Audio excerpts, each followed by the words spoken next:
Good morning mga kababayan. Ayun, kagigising lang natin. Meron tayong testimonya ng kababayan natin. Meron siyang namamagang kamay. Tignan nyo yung ginawa niya ha, para mawala yung pamamaga ng kamay niya, yung pagmamanas. Ito sabi niya, Morning kabayan, salamat sa Acid Guard, Lunas at PFC Oil. Pinagsabay-sabay ko sila. Ang effective talaga. Inilabas niya talaga ang toxin sa katawan ko.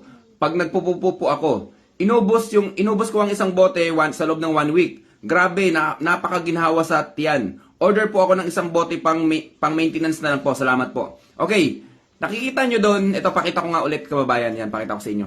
Yung kamay niya na namamaga, no, may before and after, pero ngayon okay na. So, wag nyong basta-basta isa walang bahala yung pamamaga ng alinmang parte sa katawan natin, sa paa man yan, sa kamay man yan. So, indikasyon yan, possible na may problema ka sa iyong mga nerves, may problema ka sa, mayroong ka infection, or may problema ka sa iyong blood sugar. Basta wag nyo siyang baliwalain. Pagdating sa mga pamamaga, sa mga bukol, subukan nyo yung PFC oil. Lalo na kung sasabayin mo siya ng Lunas at saka Acid Guard, ito toxins talaga, i-detox talaga yan ng ating Acid Guard tsaka ng ating Lunas hanggang sa bumalik sa pagiging normal yung at alin man yung parte ng katawan natin at mawala yung pamamaga. So yun lang mga kababayan, stay healthy. Ako si Chance at ako ang magsasakang gala.